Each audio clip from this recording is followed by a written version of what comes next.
ಇಡೀ ರಾಜ್ಯವೇ ಬೆಚ್ಚಿ ಬೀಳಿಸಿದಂತಹ ಪ್ರಕರಣ ಅಂದ್ರೆ ನೇಹಾ ಹಿರೇಮಠ್ ಕೊಲೆ. ಹುಬ್ಬಳ್ಳಿಯಲ್ಲಿ ನೇಹಾ ಬರ್ಬರ ಕೊಲೆ ಪ್ರಕರಣಕ್ಕೆ ಸಂಬಂಧಪಟ್ಟಂತೆ ಒಂದಷ್ಟು ಅಪ್ಡೇಟ್ಸ್ ಇದೆ. ಇವತ್ತು ಆರೋಪಿ ಫಯಾಜ್ ಜಾಮೀನು ಅರ್ಜಿ ಕುರಿತು ಇಂದು ಆದೇಶವನ್ನ ಕೊಡಲಿದ್ದಾರೆ. ಹುಬ್ಬಳ್ಳಿಯಲ್ಲಿ ನೇಹಾ ಬರ್ಬರ ಕೊಲೆ ಆಗಿತ್ತು. ಇದೇ ಪ್ರಕರಣಕ್ಕೆ ಸಂಬಂಧಪಟ್ಟಂತೆ ಆರೋಪಿ ಫಯಾಜ್ ಜಾಮೀನು ಅರ್ಜಿ ಕುರಿತು ಇವತ್ತು ಆದೇಶ ಬರುತ್ತೆ. ಇಂದು ಹುಬ್ಬಳ್ಳಿಯ 1ನೇ ಹೆಚ್ಚುವರಿ ಜಿಲ್ಲಾ ಮತ್ತು ಸತ್ರ ಕೋರ್ಟ್ನಿಂದ ಆದೇಶ ಬರುತ್ತೆ. ಈಗಾಗಲೇ ಜಾಮೀನು ಅರ್ಜಿ ವಿಚಾರಣೆ ನಡೆಸಲಿದ್ದಾರೆ ನ್ಯಾಯಾಧೀಶರು. 2024 ಏಪ್ರಿಲ್ 18ರಂದು ಬಿವಿಬಿ ಕಾಲೇಜಿನಲ್ಲಿ ಬರ್ಬರವಾಗಿ ಕೊಲೆ ನಡೆದಿತ್ತು.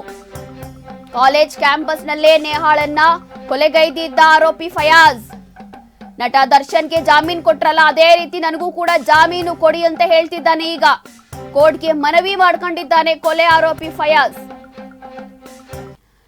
ನೋಡಿ, ಇಡೀ ರಾಜ್ಯವೇ ಬೆಚ್ಚಿ ಬೀಳಿಸಿದ್ದು ನೇಹಾ ಹಿರೇಮಠ್ ಕೊಲೆ. ಈ ಒಂದು ಫೋಟೋ ಅಲ್ಲಿ ನೋಡ್ತಾ ಇದ್ದೀರಾ, ಒಂದು ಕಡೆ ನೇಹಾ ಹಿರೇಮಠ್ ಫೋಟೋ, ಒಂದು ಕಡೆ ಆರೋಪಿ ಫಯಾಜ್ ಫೋಟೋ. ಇದು ನೀವೆಲ್ಲರೂ ಕೂಡ ನೋಡಿರ್ತೀರಾ. ಬಹುಶಃ 1 ವರ್ಷ ಕಳೀತಾ ಇದೆ, ಇದೆಲ್ಲ ಆಗಿ 1 ವರ್ಷಕ್ಕೂ ಜಾಸ್ತಿ ಆಗ್ತಾ ಇದೆ.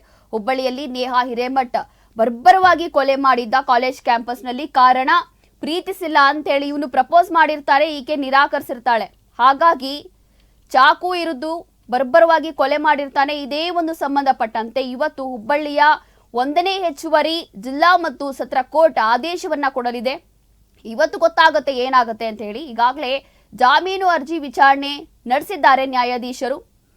ಕಾಲೇಜು ಕ್ಯಾಂಪಸ್ನಲ್ಲೇ ನೇಹಾಳನ್ನ ಕೊಲೆಗೈದಿದ್ದ ಫಯಾಜ್, ವಿದ್ಯಾರ್ಥಿನಿ ನೇಹಾ ಹಿರೇಮಠ್ ಹತ್ಯೆಗೈದಿದ್ದು. ಅದರಲ್ಲೂ ವಿಶೇಷವಾಗಿ ನೋಡಿ, ಇವನೇನೋ ತುಂಬಾ ಒಳ್ಳೆ ಕೆಲಸ ಮಾಡಿದ್ದಾನೆ ಅನ್ನೋ ರೀತಿ ನಟ ದರ್ಶನ್ಗೆ ಯಾವ ರೀತಿ ಜಾಮೀನು ಕೊಟ್ಟಿದ್ರಲ್ಲ, ಅದೇ ರೀತಿ ನನಗೂ ಕೂಡ ಜಾಮೀನು ಕೊಡಿ ಅಂತೇಳಿ ಆಗ್ರಹ ಮಾಡಿದ್ದಾನೆ. ಮನವಿ ಮಾಡ್ಕೊಂಡಿದ್ದಾನೆ, ಆಗ್ರಹ ಅಲ್ಲ ಮನವಿ ಮಾಡ್ಕೊಂಡಿದ್ದಾನೆ ಕೋರ್ಟ್ಗೆ.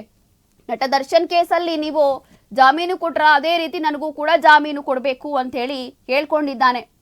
2024 ಏಪ್ರಿಲ್ 18ರಂದು ಹುಬ್ಬಳ್ಳಿಯ ವಿದ್ಯಾನಗರದ ಬಿವಿಬಿ ಇಂಜಿನಿಯರಿಂಗ್ ಕಾಲೇಜ್ನಲ್ಲಿ ವಿದ್ಯಾರ್ಥಿನಿ ಆಗಿದ್ಲು ನೇಹಾ. ಬರ್ಬರವಾಗಿ ಕೊಲೆಯಾಗಿತ್ತು. ಹುಬ್ಬಳ್ಳಿ ಧಾರವಾಡ ಮಹಾನಗರ ಪಾಲಿಕೆ ಸದಸ್ಯ ಮತ್ತು ಕಾಂಗ್ರೆಸ್ ಮುಖಂಡ ನಿರಂಜನ್ ಹಿರೇಮಠ್ ಅಂದ್ರೆ ನೇಹಾ ಅವರ ತಂದೆ ಇವರು. ಪ್ರೀತಿ ನಿರಾಕರಿಸಿದ್ದಕ್ಕೆ ಆರೋಪಿ ಫಯಾಜ್ ನೇಹಾಳನ್ನ ಕೊಲೆ ಮಾಡಿದ್ದ. ಆ ಒಂದು ಸಂದರ್ಭದಲ್ಲಿ ಕೊಲೆ ಮಾಡುವ ದೃಶ್ಯ ಸಿಸಿಟಿವಿಯಲ್ಲಿ ಕ್ಯಾಪ್ಚರ್ ಆಗಿತ್ತು. ಎಲ್ಲರೂ ಕೂಡ ನೋಡಿ ಬೆಚ್ಚಿ ಬಿದ್ದಿದ್ರು ಆ ಒಂದು ಘಟನೆಯನ್ನ. ಕೊಲೆ ಆರೋಪಿ ಫಯಾಜ್ರನ್ನ ಕೆಲವೇ ಕ್ಷಣಗಳಲ್ಲಿ ಪೊಲೀಸರು ಬಂಧಿಸಿದ್ರು. ಬೇಗನೆ ತಗಲಾಕೊಂಡಿದ್ದ ಇವನು, ಏನೇ ಮಾಡ್ಕೊಂಡ್ರು. ವಿದ್ಯಾರ್ಥಿನಿ ನೇಹಾಳ ಕೊಲೆ ಮಾತ್ರ ರಾಜ್ಯ ಸರ್ಕಾರಕ್ಕೆ ಒಂದು ರೀತಿಯಾಗಿ ತಲೆ ತಗ್ಗಿಸುವಂತಹ ಘಟನೆ ಆಗಿತ್ತು ಆ ಒಂದು ಸಂದರ್ಭದಲ್ಲಿ.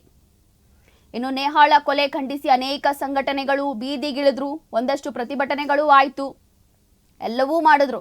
ಅಲ್ಲದೆ ಕಾಂಗ್ರೆಸ್ ಮುಖಂಡ ಮತ್ತು ಪಾಲಿಕೆ ಸದಸ್ಯ ನೇಹಾ ತಂದೆ ಇದ್ದಾರಲ್ಲ, ಅವರು ಕೂಡ ತಮ್ಮದೇ ಸರ್ಕಾರದ ವಿರುದ್ಧ ವಾಗ್ದಾಳಿ ನಡೆಸಿದ್ರು. ಅಂದ್ರೆ ನಮ್ಮ ಸರ್ಕಾರದಲ್ಲೇ ನನ್ನ ಮಗಳಿಗೆ ನ್ಯಾಯ ಸಿಗ್ತಾ ಇಲ್ವಲ್ಲ ಅಂತ ಹೇಳಿ ತುಂಬಾ ಬೇಸರವನ್ನ ವ್ಯಕ್ತಪಡಿಸಿದ್ರು ಆ ಒಂದು ಸಂದರ್ಭದಲ್ಲಿ. ಅದರಲ್ಲೂ ಕೂಡ ನನ್ನ ಮಗಳಿಗೆ ದಯವಿಟ್ಟು ನ್ಯಾಯ ಕೊಡಿಸಿ, ನನ್ನ ಮಗಳ ಆತ್ಮಕ್ಕೆ ಶಾಂತಿ ಸಿಗಬೇಕು ಅಂತ ಹೇಳಿದ್ರು. ಇದೀಗ ಇವತ್ತು ಈಗಾಗಲೇ ನೇಹಾ ಕೊಲೆ ಏನಿದೆ, ಕೊಲೆ ಕೇಸ್ ಏನಿದೆ, ಈ ಒಂದು ಪ್ರಕರಣ CIDಗೆ ನೀಡಲಾಗಿತ್ತು. ಇವತ್ತು ನಿರ್ಧಾರ ಆಗತ್ತೆ. ಇವತ್ತು ಏನಾಗುತ್ತೆ ಅಂತ ಕಾದು ನೋಡಬೇಕಾಗಿದೆ.